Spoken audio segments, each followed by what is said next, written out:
Hello YouTube, welcome to Sunday in the Shop, and it is Sunday. It is about 10 o'clock in the morning. Started a little fire because it's about 45 degrees outside. We got the door open, so we got about 75 in here. We're going to work on that Honda engine today. That bright lights, the bright sun shining in. The sun sets lower in the fall and the winter, so it gets more in my windows. How I have my windows made in my shed, so there might be some glare now and then, so gotta excuse that. But we're gonna shut this down a little bit. Got the damper shut down a little bit. We shouldn't have these gloves on, but we had to come over here and tend to this real quick. But don't do this at home. Don't get near a stove with plastic gloves on. Use cloth or leather. So stay tuned. We'll get you on the tripod and we'll show you progress on the engine so far. Okay, I hope this is in focus. These motors are pretty easy to work on. You got your hose over here. See where that hose goes over in there? You got a bolt on the top, right here. That's for your throttle cable. And then you got the two that holds the carburetor on. So this all, that all moves. Okay, so you got to kind of push down on this a little bit. Now, these will come off.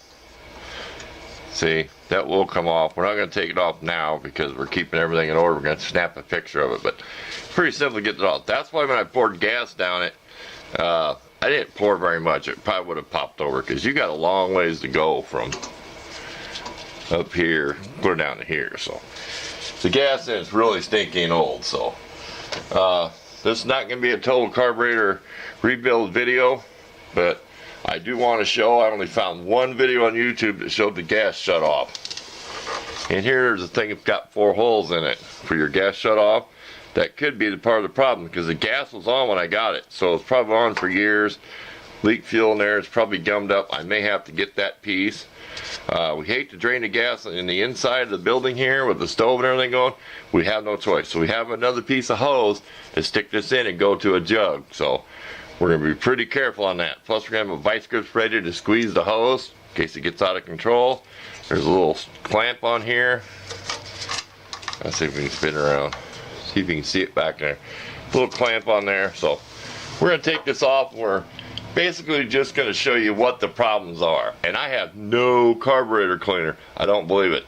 I can run to the store here in a little bit, but might come down to it. We're going to start out with just some awesome cleaners, soap and water, and the air hose. So we'll see how good that works out.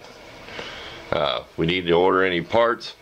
We should be able to get these carburetor parts pretty easy by taking numbers into the store. It's Honda. I mean, everybody carries carburetor kits. And I don't want to buy another carburetor if I don't have to, because I know this is the original one. It's probably made better than the cheapy modern import ones. Not saying that they're not any good. I'd just rather stay with the stock carburetor. So hang in there. We could take all day on this video because it's a Sunday video, so it may get pretty long. So stay tuned. Okay, I don't know how good this shows up, but the choke comes off. There's a little pin in there that runs the choke, goes in that slot. This can be used to plug your gas line. I watched that by watching a video. Even though I've had one of these apart, I still watch some videos. It's been a while. Now to get the linkage off, you just take your spring off, okay, which I won't do on camera. And then this is kind of hard. There's a slot up here. When you go this way to lift out, well, you got to kind of bend the rod a little bit, kind of get it to come up out of the slot. But I'll snap a picture of that part right there. And then I'll also snap a picture of this setting about like that, so you know. So hang in there. We'll get this thing apart. Okay, we've got one of our trays we got at the thrift store. We have 2 of these, so pretty handy. That don't look good in there, does it? And this is even kind of crusty. I hope I don't have to get one of these. It's got a lot of crusty stuff on it. I'm hoping I can let it dry out and maybe wipe it off with a little bit of oil or something. Maybe get some of that crusty stuff to come loose. That's where you got to be careful with carburetor cleaner. But we're going to go ahead and, if we can get this out of here, we may have to come back. It's so scummy. We're going to get the float pin out of here, get the float out. There it goes.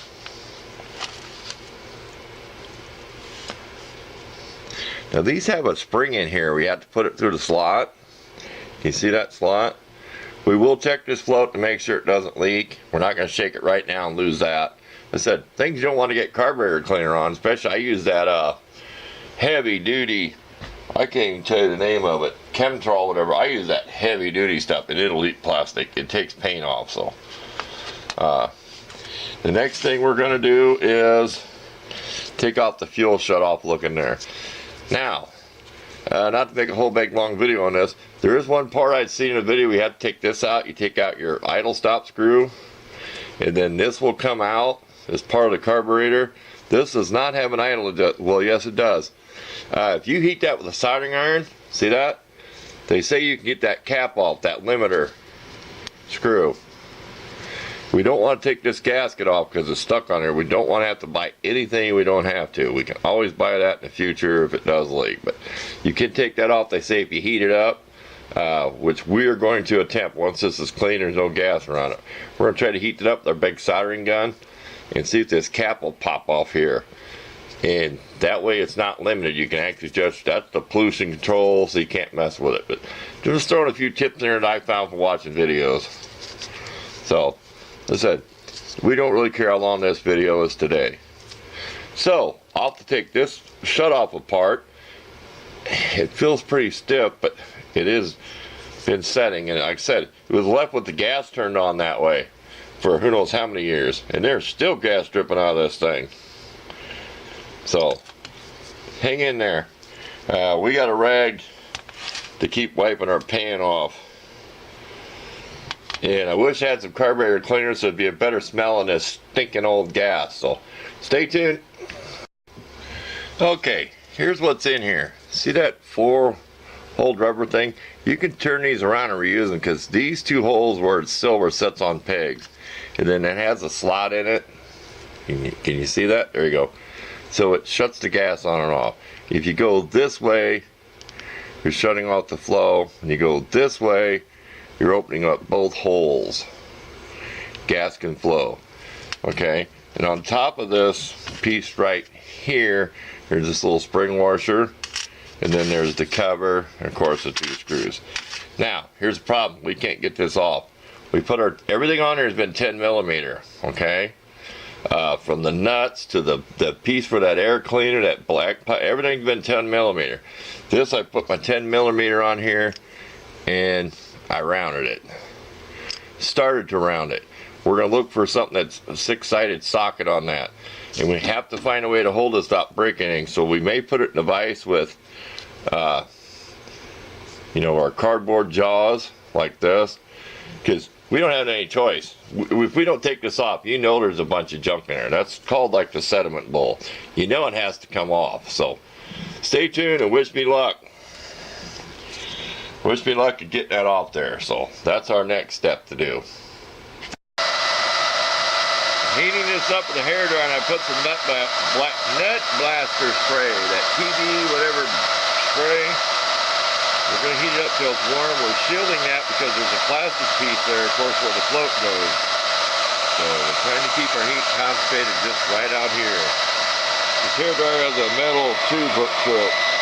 Don't modify stuff. Don't do this at home. There. Not liable if you melt your carburetor. Catch something on fire. Do this at your own risk. And all the other blah, blah, blah. Safety tips. Yeehaw! I got it loose. There's an O-ring in there, so I ain't worried about ruining an O-ring. If I can't find one of them at the parts store, I give up. Okay, we're going to go ahead and finish disassembling this. You see how I took a picture of it? I got these are like cardboard piece of angle iron, and I've got it in the copper jaws with the super soft jaws. There you go. It worked heating it up. It wouldn't budge, so I warmed it up, and I put that spray in there. You couldn't really see the spray bubbling, but I think it just kind of warmed everything up a little bit. So stay tuned. We'll see what it looks like inside of that sediment bowl. Okay, it's not too bad in there. It looked like a little bit of dried, crusty brown sand stuff. And it's not too bad in there, but here's how this works. Gas comes in here, goes through this hole, goes up through that, goes back down that hole, comes up through that hole, You see that hole down there? Then turns, goes to this hole, which goes to this passage. See, that's a passageway over to your needle and seat. So you got to clean all that stuff. And there's also the emulsion tube, jet, whatever I watched on the video. I'm not going to show everything about it, but I just wanted to show you that in real life there that was a problem. I mean, I chewed that up. I put the wrench on it, started to slip. I put a 6-point socket and it just took and rounded it off. So I'm glad I didn't break it. So I'll just put it back on with the vice grips.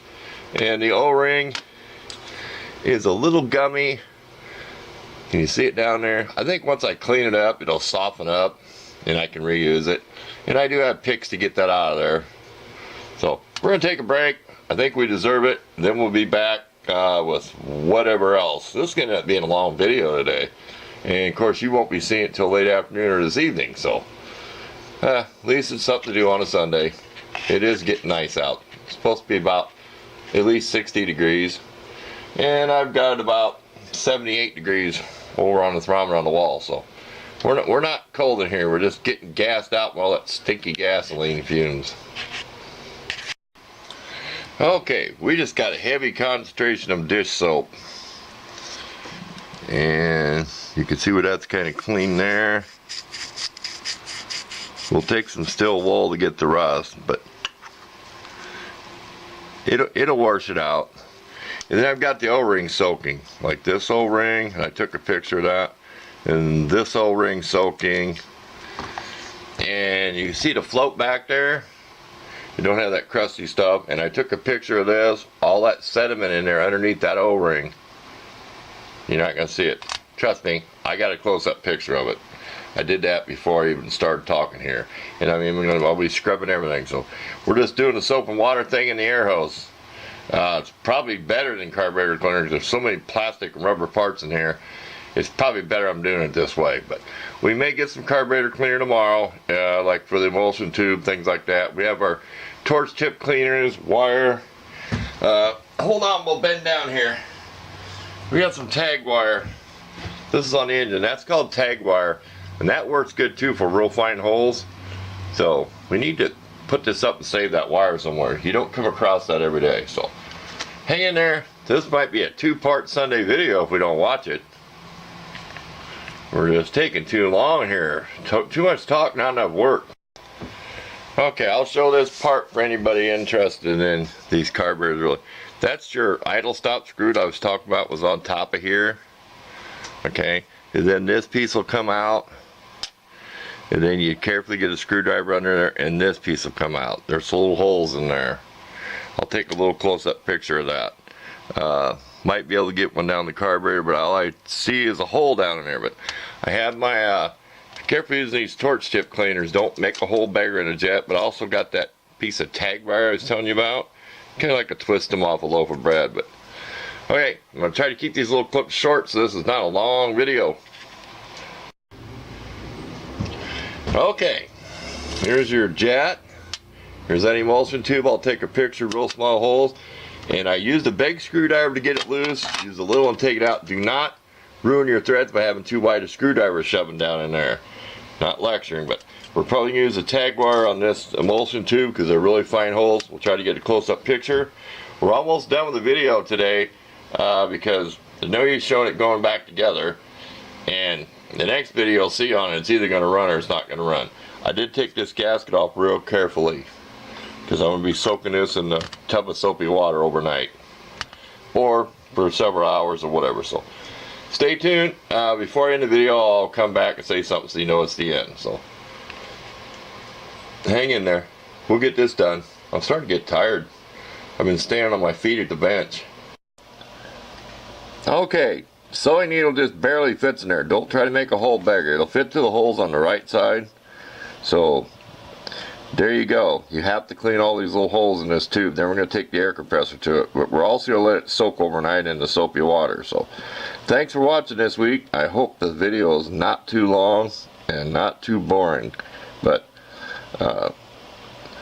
someday maybe somebody will find it. It's not one of my regular videos. I will put in the description it's working on this Honda motor though, so somebody might find it if they're working on one of these cars. So thanks again for watching, and we will look forward to seeing you next week.